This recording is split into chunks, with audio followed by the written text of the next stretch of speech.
everyone to day 4 of chapter 3 business environment.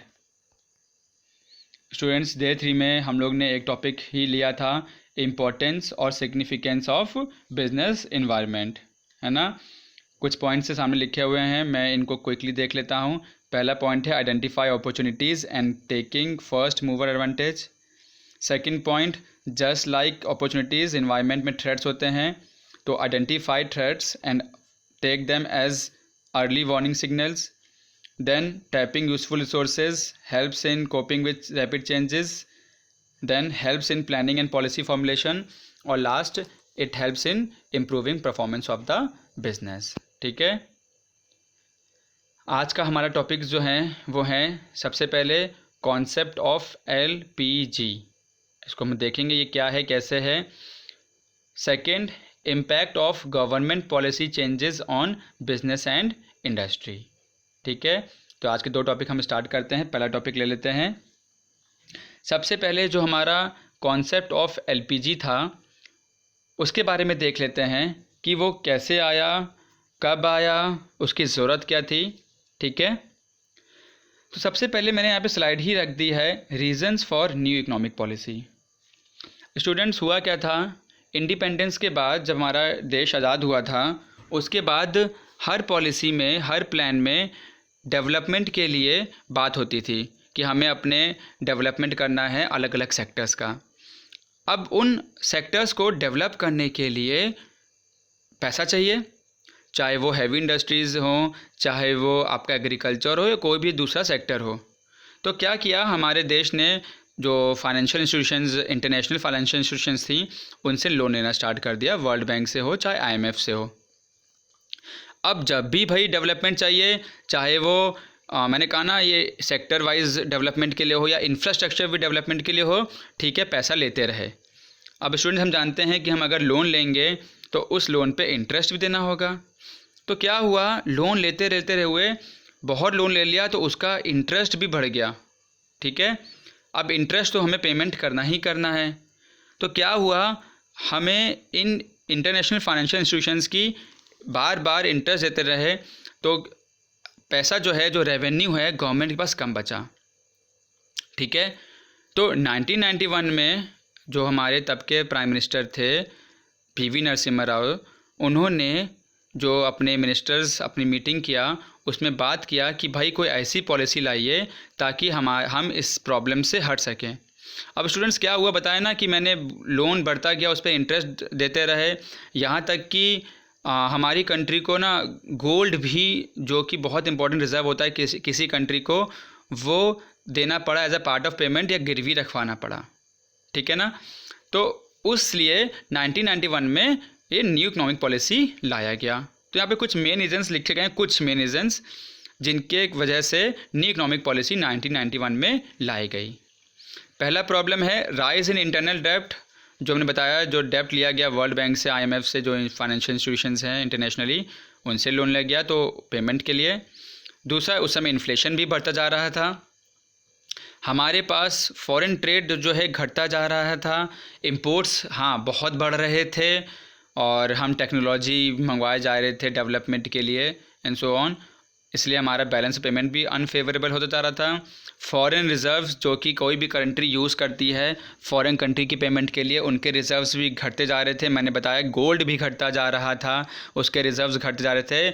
हमारे पास revenue भी बहुत कम बचा था कि हम इंटरेस्ट भी दे सकें, तो कंट्री बहुत प्रॉब्लम में फंस सकी थी।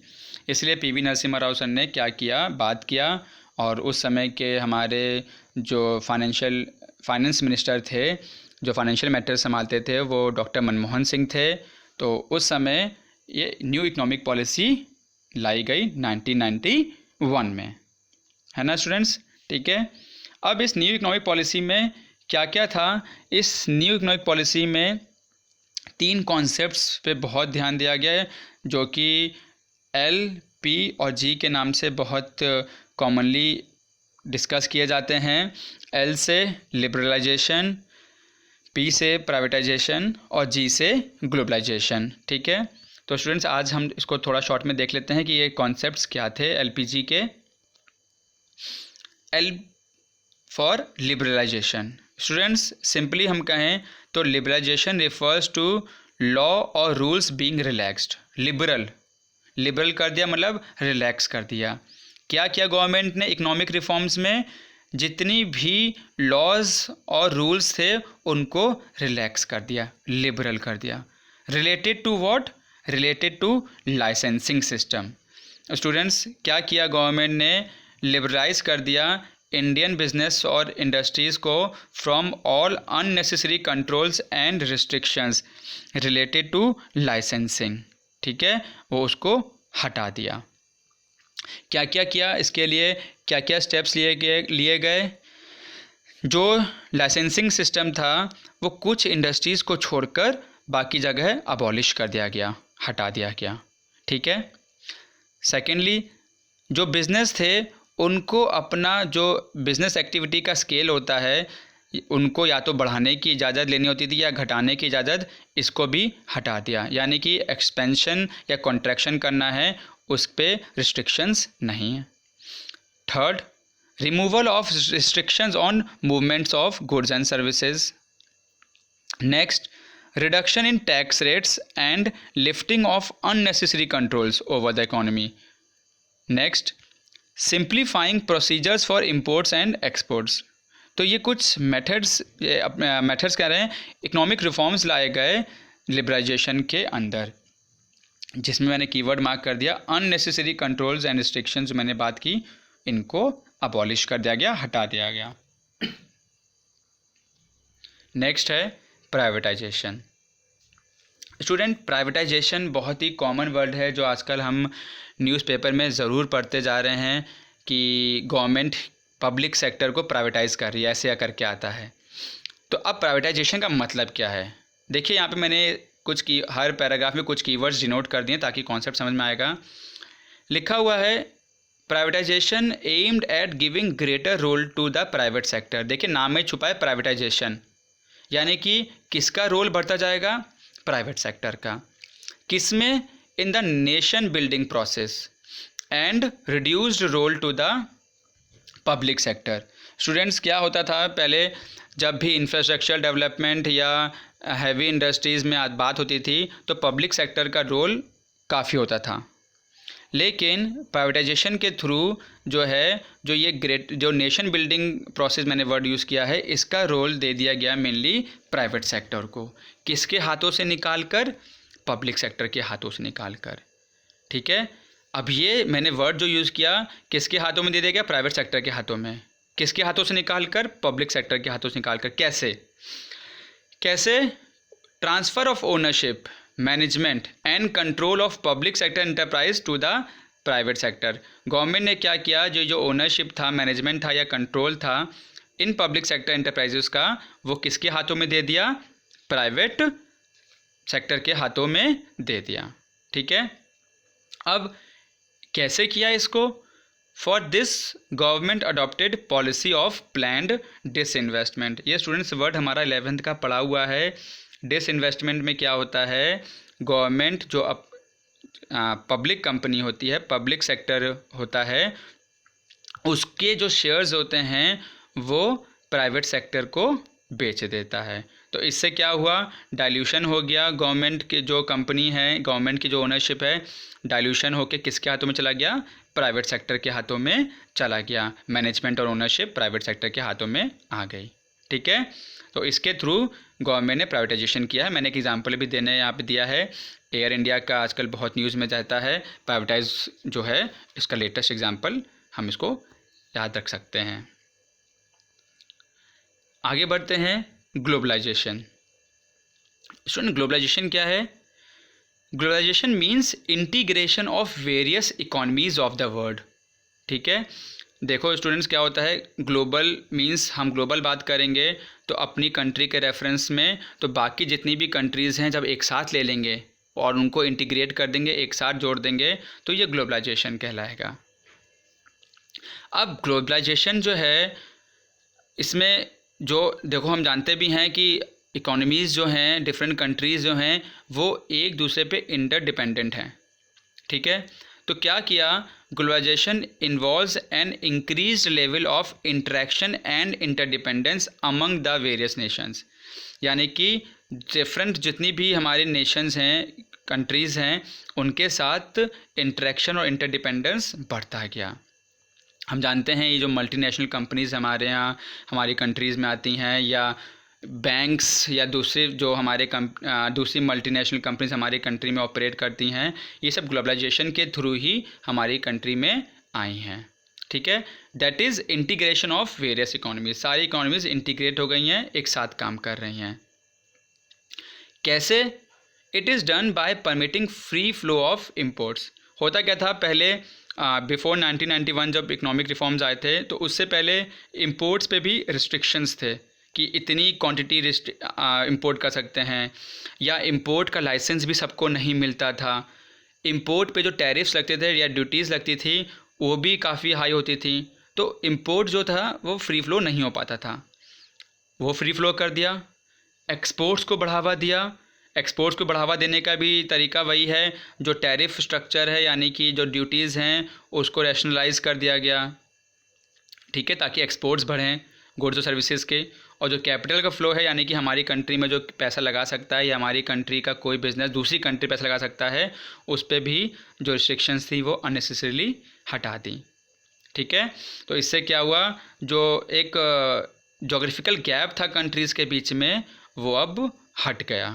ठीक है, और हम जानते हैं इसके थ्रू क्या हुआ, कस्टमर्स को इम्पोर्टेड गुड्स यूज़ करने का मौका मिला, या बिज़नेस को अपने गुड्स दूसरी कंट्री में बेचने का जो है मौका मिला। ठीक है, प्लस हमारी कंट्री भी जो टेक्नोलॉजी थी उसको अपनी कंट्री में इंपोर्ट करती रही, और दूसरे एसेंशियल कमोडिटीज़ भी अदर कंट्रीज़ में एक्सपोर्ट करती रही। तो ये ग्लोबलाइजेशन का था पार्ट एलपीजी में। अब स्टूडेंट्स हमने पढ़ा ना कि जो लिबरलाइजेशन और प्राइवेटाइजेशन और ग्लोबलाइजेशन की पॉलिसी थी, अब ये इकोनॉमिक रिफॉर्म आ तो गया, हम ये भी जानते हैं कि ये जो इकोनॉमिक रिफॉर्म है, हम ये पढ़ भी चुके हैं, इकोनॉमिक इन्वायरमेंट का पार्ट है, यानी कि ये बिज़नेस पे और इंडस्ट्री पे इफ़ेक्ट डालने वाला है। अब ये क्या क्या इफ़ेक्ट इस पॉलिसी ने डाला इकोनॉमिक रिफॉर्म की पॉलिसी में, हमारा ये नेक्स्ट टॉपिक आज का है।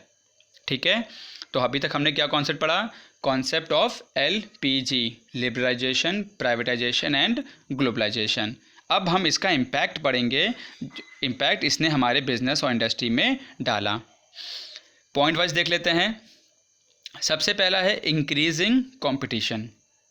स्टूडेंट हम जानते हैं ग्लोबलाइजेशन के थ्रू, मैं ज़्यादा नहीं बोलूँगा, एग्जांपल ले लेता हूँ, डायरेक्टली मुद्दे पर आता हूँ कि एग्जांपल के रूप में मोबाइल इंडस्ट्री। हम जानते हैं कि जब से चाइनीज़ मोबाइल हमारे इंडिया में आए हैं तो कंपटीशन बहुत बढ़ गया है लोकल मार्केट में भी।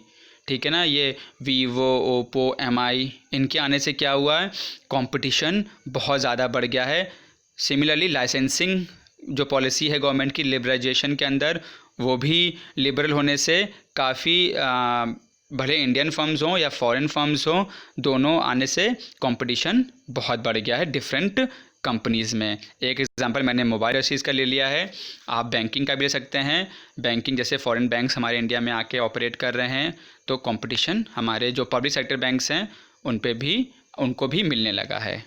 ठीक है, इंक्रीजिंग कंपटीशन हो गया है। दूसरा, मोर डिमांडिंग कस्टमर्स। स्टूडेंट्स अब जब नए नए बिजनेस आ रहे हैं, कंपटीशन बढ़ रहा है, तो ये जो कंपनीज़ हैं इस कंपटीशन को फेस करने के लिए अपने जो एग्जिस्टिंग प्रोडक्ट्स हैं या प्रोडक्ट्स लॉन्च कर रही है, उनकी क्वालिटी या सर्विसेज जो हैं वो अच्छे देने की कोशिश करती हैं, क्योंकि कस्टमर जो है अब चाहता है कि उसको अच्छे प्रोडक्ट्स मिलें, अच्छी क्वालिटी सर्विसेज मिले। क्यों? क्योंकि उसको पता है, कस्टमर को पता है बहुत कंपनियां हैं, हमें अगर ये कंपनी नहीं प्रोवाइड कर पाएगी तो हम दूसरी कंपनी से वो चीज़ खरीद लेंगे, वो प्रोडक्ट खरीद लेंगे। तो कस्टमर्स बहुत डिमांडिंग हो गया है जब से ये इकोनॉमिक रिफॉर्म्स आए हैं, और इनकी वजह से एलपीजी की वजह से जो नई नई कंपनीज आ रही हैं। नेक्स्ट है हमारा rapidly changing technological environment. Students हम ये भी जानते हैं कि बात भी की थी, टेक्नोलॉजिकल इन्वायरमेंट की बात भी की थी, और इस इकोनॉमिक रिफॉर्म के साथ जोड़ भी लेते हैं कि कंट्रीज़, जो हमारी कंट्री है वो दूसरी कंट्री से टेक्नोलॉजिकल एडवांसमेंट जो हैं या टेक्नोलॉजिकल क्या कहेंगे उसे, टेक्नोलॉजिकल जो प्रोडक्शन टेक्निक्स हैं उनको मंगवाकर, जो इम्प्रूव्ड न्यू मशीन्स हैं उनको मंगवाकर, उनको अडॉप्ट करके, है ना, अपने प्रोडक्शंस बना रही हैं, अपने प्रोडक्शंस कर रही हैं। तो इससे क्या हो रहा है कि बाकी जो छोटे बिज़नेस हैं या लोकल बिज़नेस हैं उन पे इफ़ेक्ट पड़ रहा है इस चेंजिंग टेक्नोलॉजिकल इन्वायरमेंट की वजह से, अडॉप्ट करने से, है ना। नेक्स्ट है necessity for change. Necessity for change हमारे बिजनेस इन्वायरमेंट के फीचर्स और इम्पोर्टेंस से रिलेटेड है, यानी कि जितने भी चेंजेस आ रहे हैं, चाहे वो लाइसेंसिंग से रिलेटेड हो, चाहे वो प्राइवेटाइजेशन से रिलेटेड हो, बिज़नेस इनको अडॉप्ट कर रही है क्योंकि चेंजेस ही ज़रूरी हैं अपने ऑपरेशंस में चेंजेस लाने के लिए। नेक्स्ट पॉइंट है need for developing human resources. Human resources related to जो हमारे एम्प्लॉयज़ होते हैं, पर्सनल होते हैं, उनकी ट्रेनिंग से, ताकि उनको अच्छे कॉम्पिटिटर बनाया जाए। ठीक है, बहुत ज़रूरी हो गया है ह्यूमन रिसोर्सेज को डेवलप करने के लिए। नेक्स्ट है market orientation. Market orientation means जो चीज़ प्रोड्यूस की है, यानी कि प्रोडक्शन जो है, ठीक है ना, वो कह लेंगे कि हम जो भी बिज़नेस होता है वो स्टडी करके और मार्केट को एनालाइज करके गुड्स अकॉर्डिंगली उसके हिसाब से बनाएगा जो कस्टमर को चाहिए, रादर देन हम इस अप्रोच की बात करें कि बस किसी भी बिज़नेस से प्रोडक्शन कर दिया है और वो कस्टमर ख़रीद लेगा। नहीं, ऐसा अब नहीं रह गया है। मार्केट ओरिएंटेशन का टाइम है, यानी कि बिज़नेस एनालाइज करता है, अंडरस्टैंड करता है चीज़ों को और उस हिसाब से मार्केट को एनालाइज करने के बाद प्रोडक्शन अकॉर्डिंगली करता है। नेक्स्ट है loss of budgetary support to public sector.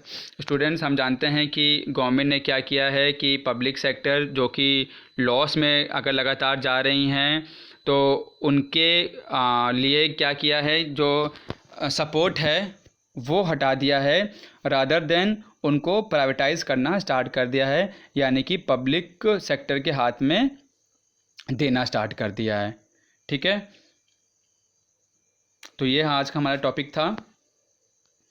जो टाइम है आपका टेस्ट योरसेल्फ का है, 2 क्वेश्चंस हैं इसमें। पहला क्वेश्चन है लिबरलाइजेशन मीन्स, MCQ है, आपको करेक्ट आंसर इसमें से टिक करना है। इंटीग्रेशन अमंग इकोनॉमीज़, दूसरा है reduction of government controls and restrictions, तीसरा है पॉलिसी ऑफ प्लान्ड इन्वेस्टमेंट या none of these. Second question है opening doors for private sector in the area reserve for public sector is known as, ये भी MCQ है, privatisation, liberalisation, globalisation या none of the above. करना क्या है, आपको इनके आंसर्स डे वाइज अपने पास लिख लेने हैं नोट्स कॉपी में। चैप्टर के एंड में सारे आंसर्स आपको मिल जाएंगे, आप चेक भी कर सकते हैं। जो नेक्स्ट वीडियो होगा वो डीमोनेटाइजेशन पे होगा, उसके कॉन्सेप्ट पे, उसके फीचर्स पे। Okay students, thank you, God bless you.